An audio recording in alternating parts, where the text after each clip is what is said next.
Hey everyone, this is More Than Just Trucks, a podcast for gearheads, truckers, and anyone who wants to learn more about the trucking industry. This podcast is sponsored by Truck Country and Stoops-Freightliner.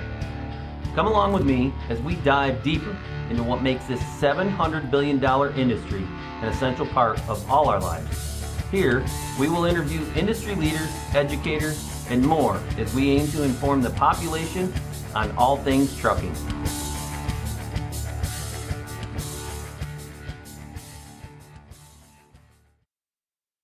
Hello and welcome to More Than Just Trucks podcast. I am your host, Ray Clark, and today I have our very own Drew Hepler with us on the show, and we're going to talk about, man, this subject is like all over the airways. Every truck magazine you pull up, every automotive magazine, weekly podcasts and stuff are going on left and right about this.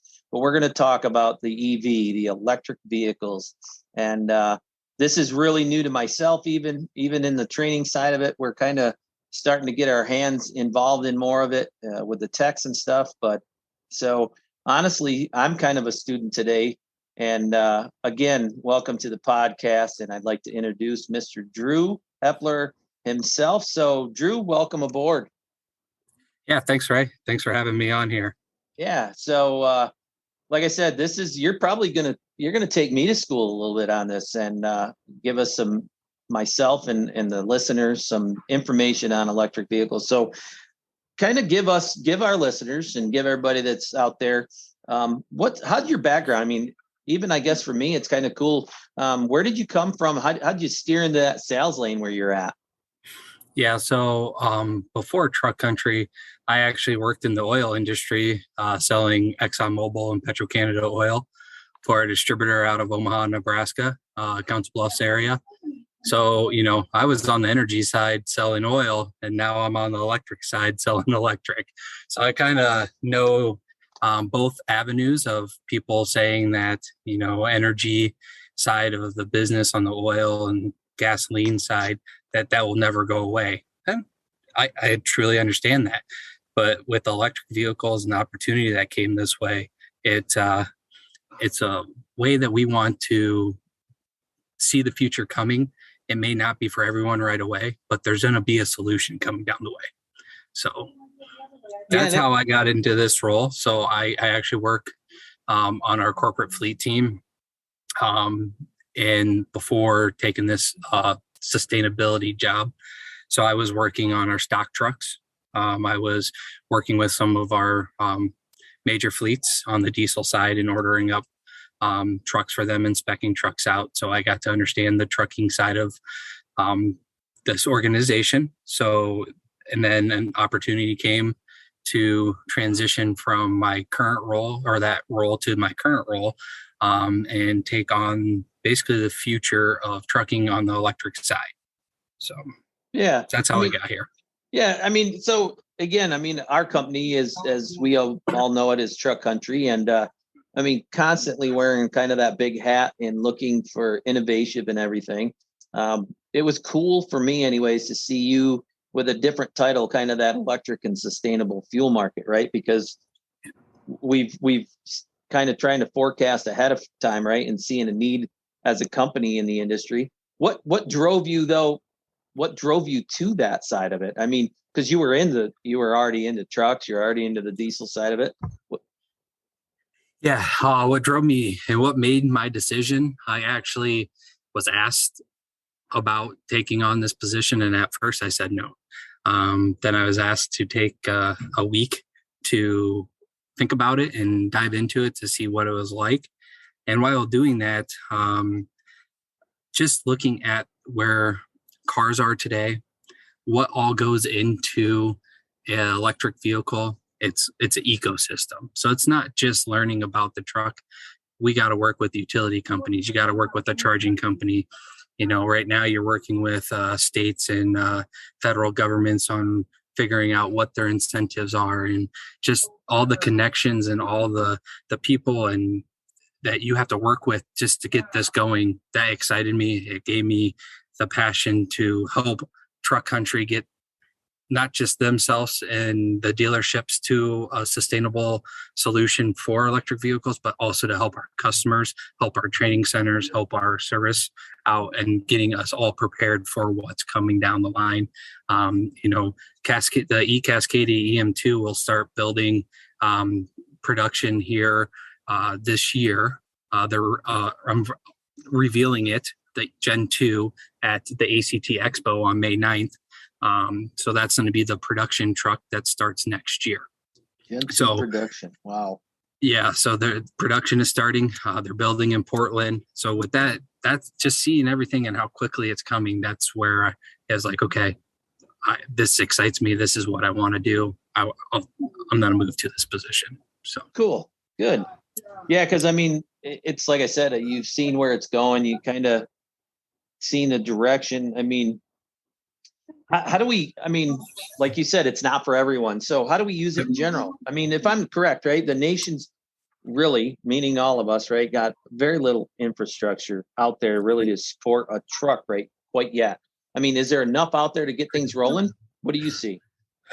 Yeah. Everybody knows that California is big into this right now. And, they have rolling blackouts. Well, they're working on making sure that the rolling blackouts you're not using it during the peak hours. So when most people are using your energy, it's during the day. And, from 4 to 9 at night, they try to keep you off in California. Well, there's enough energy out there, but it's not being used properly. So they're trying to figure out a way to sustain that so that they can have enough to run electric vehicles. When you look at Iowa, Wisconsin, Illinois, where our dealerships are, Indiana, Ohio, you see a lot of wind, you see a lot of solar compared to what you'll see in some other states, just because we got a lot of farmland and a lot of people are going that way. That right there is a source that we can use to help provide counties, cities, more energy so that we don't have a problem running into not having enough electricity. You are right, though, if you are the last one to the gun to jump on board with electric vehicles, it may be where we may not have enough energy, utilities, electrical for you, that you may have to pay more of a premium to get that enough power to your facility. Yeah. But right now, you're only looking at day cabs and medium duties, step vans with the MT50E Freightliner chassis, and an electric spotter on what we'll sell. And those are going to be specific to specific routes in areas that your trucks are going to most likely come back, and you're going to have a dwell time overnight where you're not going to be pulling the energy from 8 to 5, 8 to 6 when most people are using it.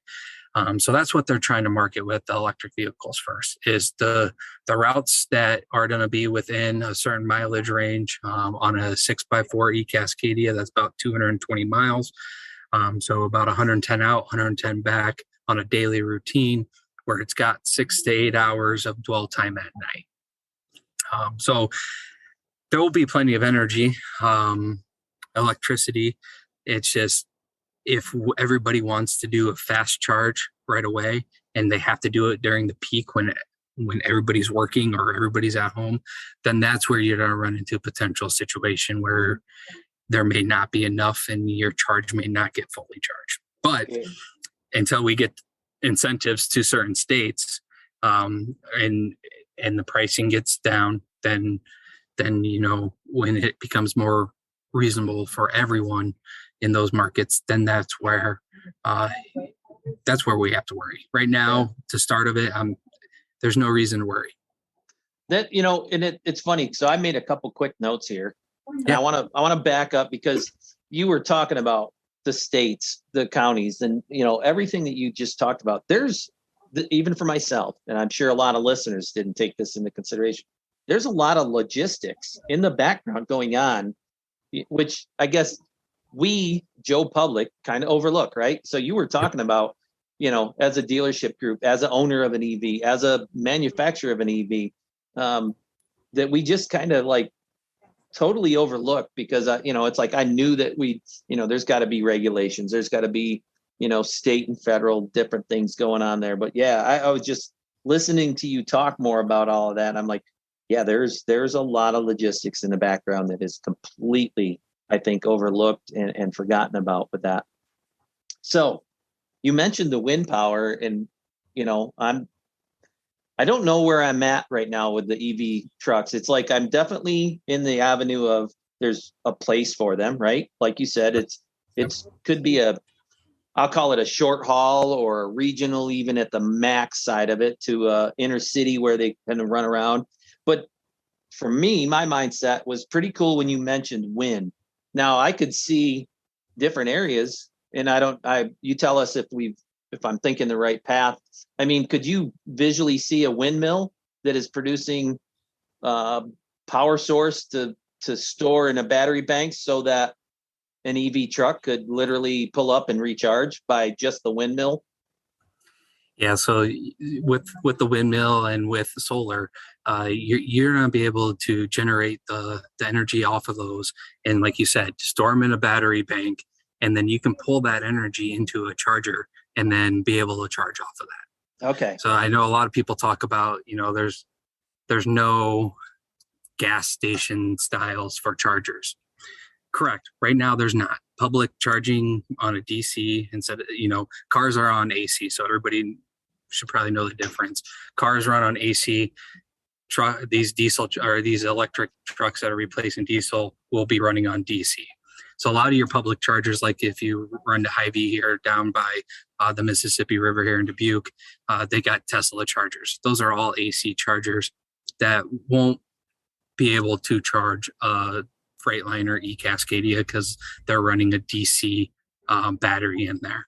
Gotcha. So yes, right now there's not public charging, but there is people out there in the works. Daimler's one of them, working with companies to create a gas station style where they could have windmills and solar generating power into these banks and then pulling into these gas station style facilities and using that, and that's how they can generate, so they don't have to pull from your local utilities. So yep, that's kind of cool. So, I'm envisioning the future of traveling, and if you've ever headed farther than Council Bluffs, Midwest towards South Dakota, it gets pretty destined, right?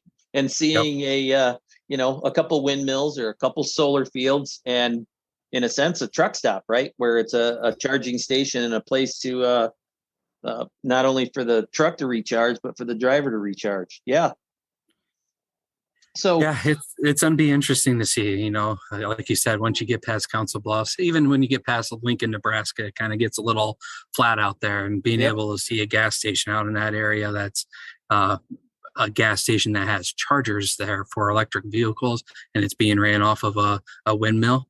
It's pretty interesting. So. Yeah, that would be that. Like I said, that's kind of cool for the concept to think out there. But then it brings up, everybody else's green questions with windmills and such. But so charge times. I mean, what's the average on some of our new Freightliner product out there? What are they looking at if it's say a day cab Cascadia versus an M2? Yeah, so it's going to depend on what package you get. Some of those, the 6x4 is going to have 475 kilowatts for the batteries. So if you need to do a quick charge, you can get a charger that has 120 kilowatts and liquid cool cables because you need the liquid cool cable to pull the energy as fast as possible, and so it doesn't burn it. So that could, you look at 470 divided by 120, you're looking at roughly 3.5 hours. Yeah. So you could do a quick charge. You can go higher than that, 180 kilowatts. So it just depends on what charger you get, but you're mostly looking at the 6 to 8 hour time frame overnight, just slow trickle charge. And the reason I say that is those chargers are going to be cheaper. Right now they're pretty expensive. and everything is right now. It's brand new product. Yeah, it's just like exactly. How many years ago when we went from box style TVs, the tube TVs, to flat screens, prices on those were like $2,000-$3,000. Now they're down in pricing. Yep. Because once you understand the technology and understand how to build it and what can get into the vehicle, your pricing will start going down. But the interesting part there is, even with the pricing going down, it's still going to probably be more than a normal diesel truck as of today, and it's just because the batteries, they're pretty big. But talking about the chargers, and when how fast, if you do a standalone 60 kilowatt on an M2, which has 210 kilowatt hours, to get 100% charge is about 4 hours. Okay. So that's besides a wall box charger, the 60 kilowatts is going to be a standalone dispenser that you'll install. And that's the one that's going to cost roughly $25,000. When I brought up wall box chargers, that's where you can install at your training facility, at your trucking facility, at a gas station coming right off the wall, at a training center, and it'll be a 30 kilowatt plug, and that's roughly $18,000. So the bigger you get up there, your price goes up, and because the more kilowatts you're pulling, the better the dispenser has to be, and the charge time is going to go up, or down, so you're going to go quicker. So I was reading off some numbers here. So 210, 4 hours, a 475 at a 60 kilowatt is roughly 8 hours. But if you get down to, like I said, cabinet dispenser with liquid cooled cables with 120 kilowatts, you're roughly 3.5 hours for 475. You're roughly 1.5 for a 210 kilowatt EM2 battery. So with everything I just said there, what's nice is it's just like speccing a truck now on the diesel side. May 9th comes and they do the revealing at the ACT Expo in Long Beach. There's going to be Spec Pro will be updated, and you'll be able to spec out battery sizes, what for each model, EM2 and eCascadia. So there's not much difference when it comes to speccing there, and charge times just depends on what you're willing to put in for a charger, and what we do at the facility for building the trucks. If you do a 2-pack 2-layer, 3-pack 2-layer, 3-pack 3-layer, so the more layers, the more kilowatt hour battery size, the more it's going to take to charge. So there's a lot to it as far as and that was one of my thoughts, right? So I mean, if I'm the average diesel guy and I'm going to spec a truck, I want a Detroit with the powertrain behind it, maybe a DT12 because I want to stay there, Meritor and Eaton, whatever, the whole lineup that you can do with the spec of a truck. I mean, is it that detailed with the electric trucks now too? It will be, but not for the powertrain, because when you're doing the powertrain, you're going to have an electric motor. It's going to be the electric motor that Daimler is building, and it's going to be ran to some e-axles. The FCCC product is using Dana, and the Freightliner product is going to be using Meritor. Okay. Sooner or later, there'll be options to switch to other brands that have e-axles, but right now, that's just what is kind of available. Yep. Like I said, the first trucks that were out there were Gen 1s that they were testing and trying to get a feel of how these trucks will run. So some of the numbers here that we'll get to may be a little skewed, because Gen 2, we got pre-series coming out this year that we're going to get details on, and then with full production next year, we'll be able to have good numbers to truly give you, and we'll get into more numbers when we get down the list here. So I'm Joe, the average fleet driver, and next week my company is going to put me in electric. I'm going from my DD product day cab. What could a guy, what's that driver going to, besides some of the safety aspects, what's it going to be like for him to go in from that conventional diesel to now electronic? I mean, what's it going to feel? And have you been, I suspect you've been in the electronic trucks now? Yeah, I've driven FCCC step-in van on the MT50E electric chassis down at the what event was it? The Opportunity Rocks FCCC event. So I was in that. I was in California with a customer and got into E-Cascadia and drove up and down the highway there. What a driver's going to feel. One, the very first thing that they're going to notice is how quiet it is. And if their wife's out in front of the truck, they're going to notice how quiet it is as well. So, you got your technology, you're going to have your safety features in there. So yes, it's quiet outside, and you just hear a little like buzzing noise when the truck's coming towards you. But the driver's going to hear more rattles of, let's say you have a toolbox in there or a lunchbox, you're going to hear more of the rattles than you're going to hear just noise in general. Yep. The other thing is these trucks you put your foot down, they get up and they go. They got some good horsepower and torque. They're going to be able to withstand holding 82,000 pounds on the E-Cascadia. Nice. You get a 2,000 pound exemption. So that helps with the weights of the battery to help offset, so you're not too much heavier. Right now, I believe what they're telling us, you're roughly at 21,800 pounds for a tandem, and that's considered curb weight. So that, you don't have to add diesel fuel to that for weight for diesel fuel. That's straight how much it's in a weigh from the factory, 21,800 pounds. Okay. So, if you go with a single drive standard, it's roughly 16,350 pounds. So that's going to be your 6x2 or 4x2 option there. A little lightweight guy. Yep. So, the performance, when you talked about that, now I've heard a little bit on the Tesla side and some of these electronic cars, and the 0 to 60 and the numbers that I'm hearing are just honestly unfathomable when you hear what these electric vehicles, and like you said, they're quiet. It's like all of a sudden you're up and you're running like now.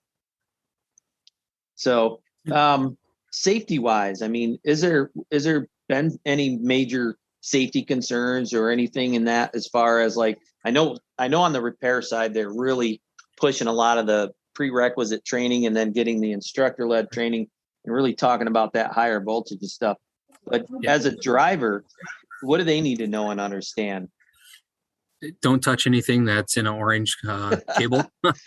That's the number one thing that when they're out training, that I was with on some of these customers that have adapted to this early, they just talk about anything that's wrapped in an orange cable, do not touch, because that's high voltage. They also need to know that there's kill switches for the batteries inside the cab on both sides. So if they ever do get in an accident and they're worried that something may, say, get struck on the battery side or where the battery is, and they're worried that there may be some high voltage situation, just make sure you use the kill switches that are inside the cabs. Okay. So nothing really for you drivers that are contemplating or hearing your fleet move into that direction. Nothing really major, right? I mean, the advantage point is you're living in a much quieter atmosphere day in, day out. You're not going to lose performance by the sounds of it. The only thing I instantly thought of when you said that it's the drivers can hear more like tools rattle and stuff, I'm thinking on the dealership side, I'm thinking, oh man, we're going to have to get our chassis ears and get that vibration noise analysis training up and running even heavier, because now the guys, drivers are going to hear every little type of noise and point stuff out like that. So interesting. And if any of your wives or husbands ever complain about you smelling like diesel, that will go away. That's one thing that some of these drivers that that first got in them, they're like, hey, now I can go to dinner right after work. I don't have to shower up. My wife's not yelling at me, or my husband's not yelling at me because I smell like diesel. So Yeah, good point. I mean, guys are fueling up, and it's inevitable, gloves or not. I think you do, no matter what, whether it's from the diesel fuel or some of the fumes still being in the area and stuff. So we talked about the charging system, the chargers and the costs and stuff like that. Yeah. The trucks of the price coming down. I mean, there's had to been, so if I'm a consumer X, I'm going to look at like my repair costs versus my maintenance costs. Am I going to gain, lose? Is it kind of a wash when you go to electric? Because, there's no engine tune up, right? I mean, there's always going to be brake type work, but no more engine, maybe not even very little transmission type work. So how's that look? So right now, not really being able to get a feel of what the Gen 2 is truly going to be running and looking like.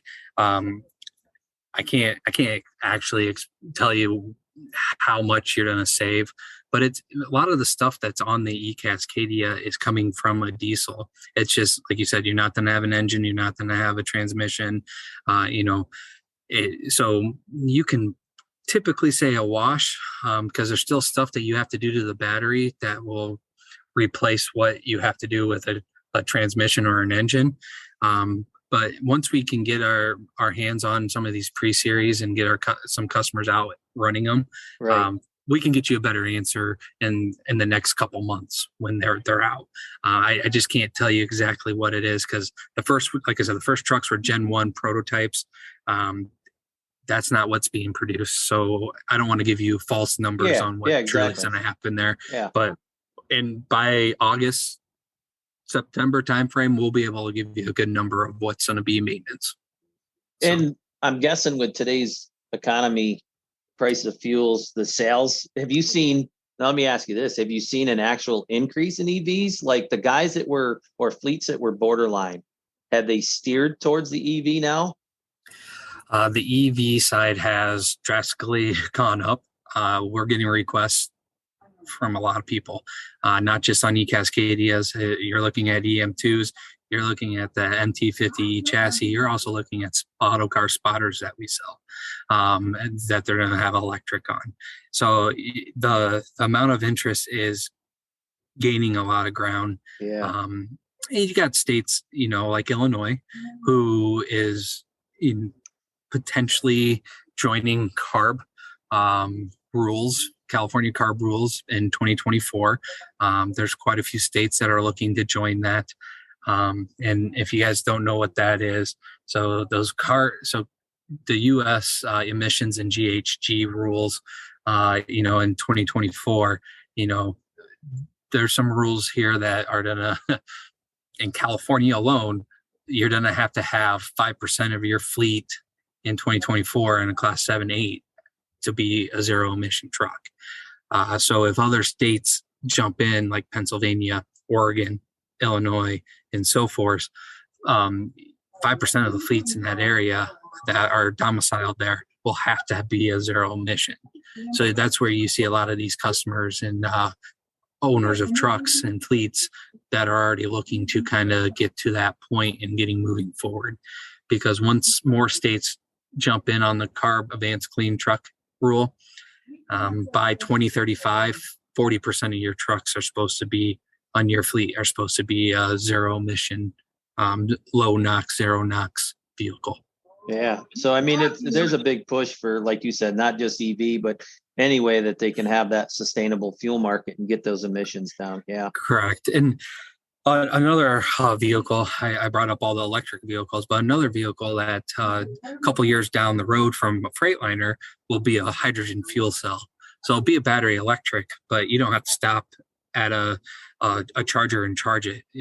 All you have to do is find a fuel center that has hydrogen, and you'll be able to fill up your tanks with hydrogen, and then that hydrogen is going to be running to keep that battery going in a hydrogen fuel cell, and fuel cells will get you more mileage.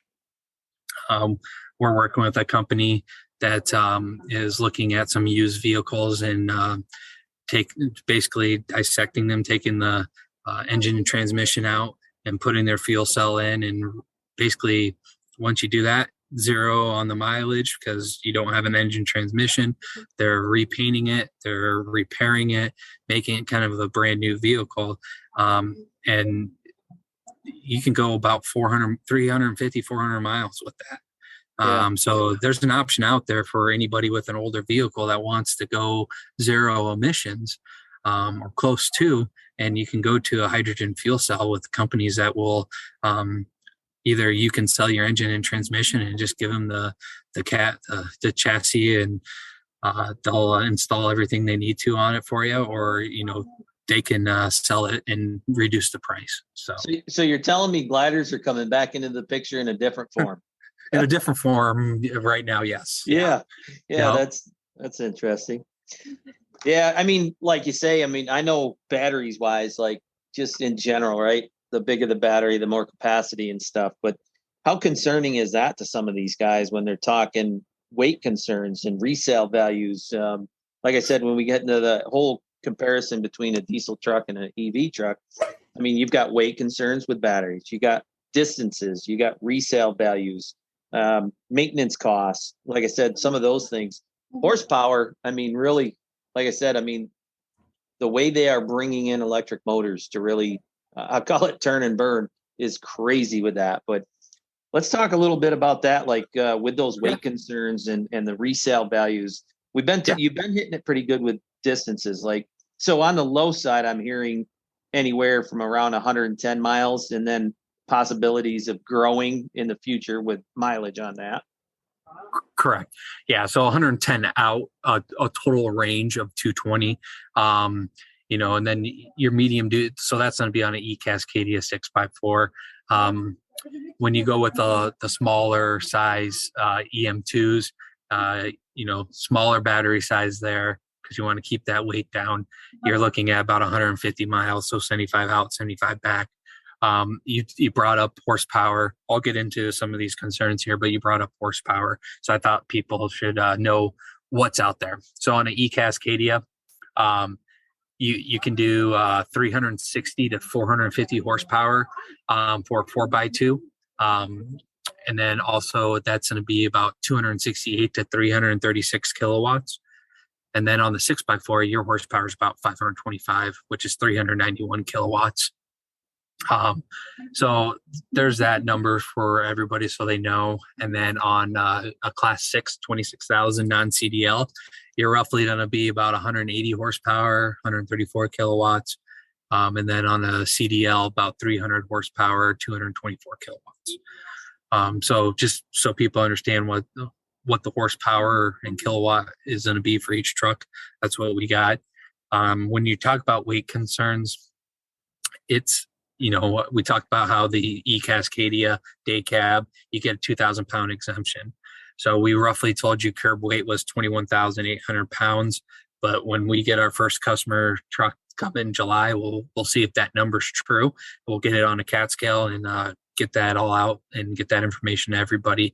But if you look at a diesel truck empty weight, nothing in it, no diesel, no nothing, it's showing about 5,000 pounds heavier. You add that 2,000 pound exemption, you're about 3,000 pounds heavier. Okay. But then you add the diesel in, you're getting close to about 1,500 pounds heavier just because of the batteries. So that's where you're at on weight side. So there is some weight concerns. You may lose some payload when you're driving. But hopefully on these routes that you're running, some of the weight that you're losing, you're able to pick up because you're able to have another route and have another vehicle driving and using it. So right. And for the listeners, right, is keep in mind that Drew said from the get-go that this isn't going to be the truck for everyone. There's going to be some other available options out there and stuff, because I can see a couple guys saying, well, I can't lose, I get paid off my weight, I can't lose anything, right? So that I got to believe big on their minds. Distance is going to be on their mind.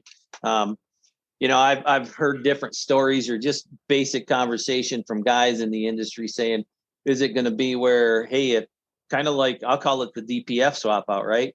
Hey, I don't have time to get them cleaned, but could you swap them out? Is that, I mean, I can see the concept of a battery swap, but, and I don't know what that takes to do that, right? But could that even be time consuming? Or is it time efficiency where I can get my driver back on the road by something like that? And then there's a bank of batteries sitting that are charged up, ready to go for the next trucks. Yeah, so these batteries are pretty heavy and pretty big. So yeah, you will have to drop and get the truck up on a hoist and drop the batteries. Some people have been discussing a way of storing batteries and being able to do exactly what you said, swap them out, and you already have batteries stored. So if something does go wrong with the battery, they can just instantly swap it out and get going. But right now, this, so everybody knows, the life expectancy of these batteries in a truck is 10 years. 10 years, 80% life left. So after 10 years, you'll return that truck or the battery, and you have 80% left. So you can keep that truck and just reduce your mileage. So instead of being 220, you may be at 200 when you use it for another year, and you're down to 70% of battery life left. So you don't have to trade these trucks in or get rid of these trucks after 10 years. You can still run them, but it just, the mileage factor will go down.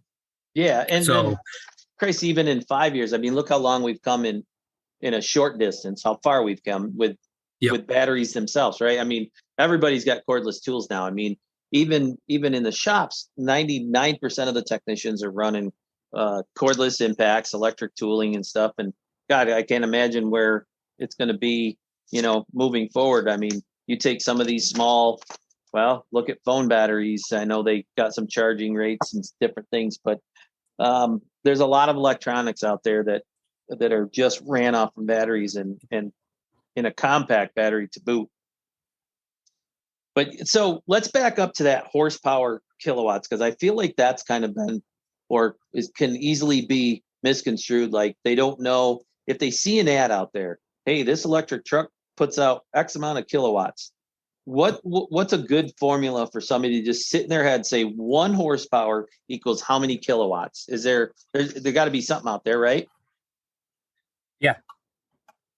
So basically, 1 horsepower equals about 1.3 kilowatts. So just almost a 1 for 1. Yep, almost 1 for 1. Okay. But if anybody has any questions on that, there's formulas that we can show, talk to you about how to, 400 volts and amperage for your chargers. We can talk about that. There's ways we can show you the horsepower and kilowatts, and they can reach out to any of their truck country sales folks. They can reach out to me, they can reach out to you, and we can get them all that information. It's kind of tough to talk about on a podcast like this without visuals. So, but yes, there is a way to break out what horsepower to kilowatt is, and it's roughly 1.3. So, the old iron cowboy saying and bragging rights, I got 600 plus horsepower under the hood. Now we're going to be chatting about, hey, I got 700 kilowatts under that thing. Yeah.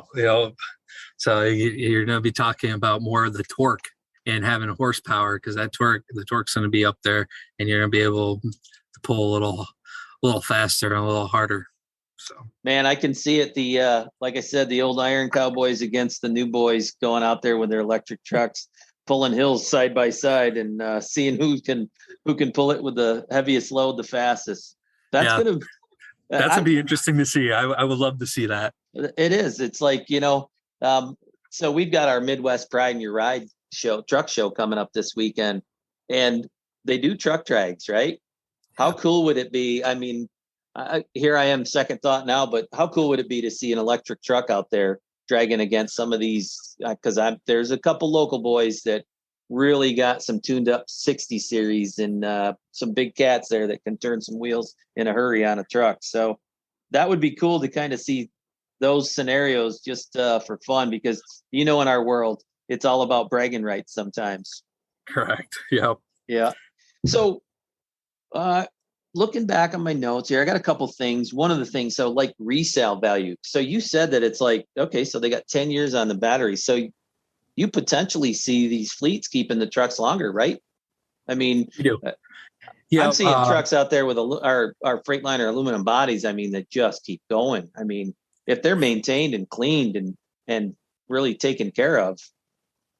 Yeah, and like I said, some of the earlier when we first started here, some of these numbers, until we can get a good feel of what the Gen 2 is, the 10-year life cycle on an M2, that could be a 15-year cycle instead of 10. This is just rough numbers that have been taught to us and what they're saying out there in the market right now on the Gen 1s, potentially what Gen 2 could do, but they're hoping for better numbers. It's, on an E-Cascadia, like you said, if you keep it well maintained and, you're not doing a lot of fast charging where you're degrading the battery, you may be able to keep that battery longer than 10 years. Look how many people got flip phones still because maybe because they don't want to move into the technology, but they're still charging their flip phone at a slow rate and it's still moving, or the new or the old iPhones. But yeah, that's something to consider, right? Because correct, you're killing it a little sooner. Yep. We all want instant power, instant gratification on cell phones. And we want to charge as quick as possible. So they created these little circular chargers that you can just set your phone down and you don't have to plug in. Sooner or later, you may be seeing chargers like that for trucks where you just drive right over them and you start charging. So, the future's coming of ways of charging just like a cell phone. So I can see, our highway tax bills going crazy as they restructure for new highways, that they have actual charging pods built into the highways. So as electronic vehicles go over certain sections of road, they're getting some percentage of charge back into them. That's crazy to think about now that you say that. That's why I said I'm probably like most. I know enough to be, I don't want to say ignorant about it, but I know enough. I know what I know, but what I don't know. And then you look at and talk to guys like you that live in this world.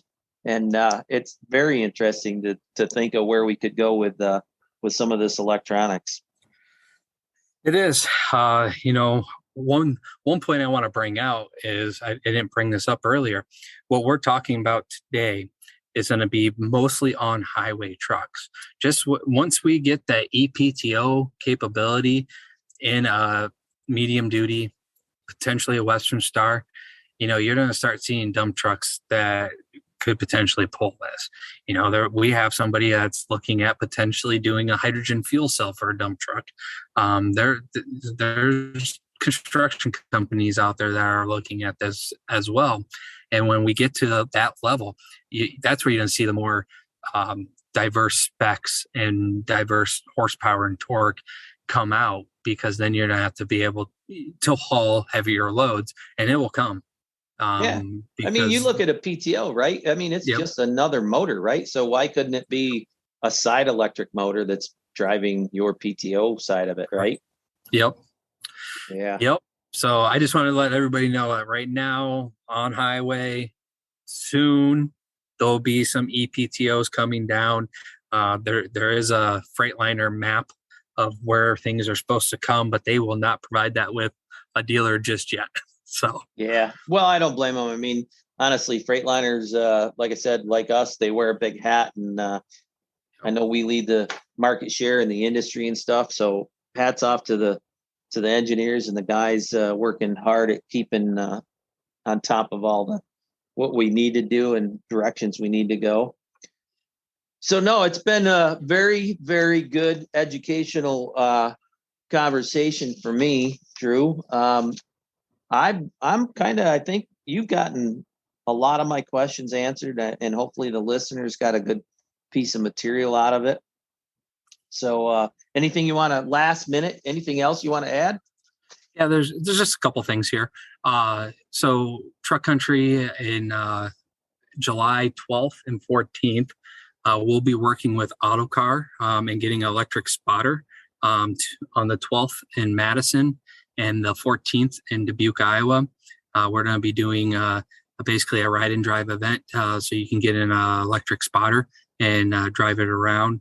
We'll also have some Charge Point Plus, a charging company, attending that to talk about charging and chargers. You'll have myself there, and you'll have the whole management of the GMs from the dealerships, our VPs. You'll have people invited. We'll be there to help any customers that are looking at electric spotter.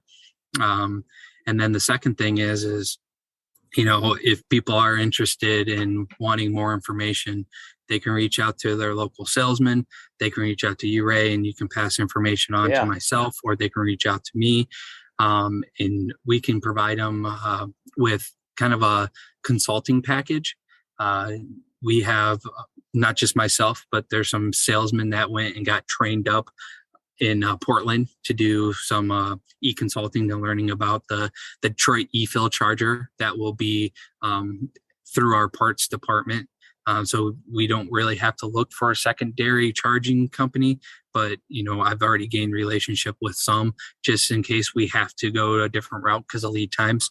But those guys who got trained up for this consulting side, any of us can reach out to you and do like a one pager and just kind of see if your truck or your fleet and your routes will work perfectly for electric Cascadia, electric M2.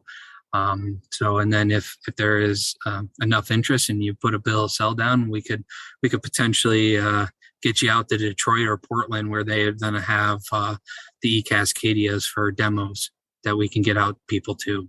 Nice. The last thing is these are being built in Portland, Oregon at the facility that used to do Western Star. So that is the plan of attack for where these are going to be built. Okay. Awesome. So for all of those kind of interested in a lot of that information, make sure we are on Spotify, Apple Podcasts, so various stations, but go to our truckcountry.com under About and hit my podcast. And again, you can find all our information there. So I just want to thank all our listeners today for the show, More Than Trucks, and sponsored by Truck Country Soups. Keep in mind, as Drew's even elaborated more on, we are one of the largest family-owned and operated Freightliner dealerships in the U.S. today, and growing as we talk probably. And it's nice because we've got all the resources for you, our customers, to keep looking into the future. So again, thanks for listening. If you got any questions, concerns, looking for podcasts, send them off to myself, Ray Clark at truckcountry.com, or podcast at truckcountry.com. Thanks everybody for listening.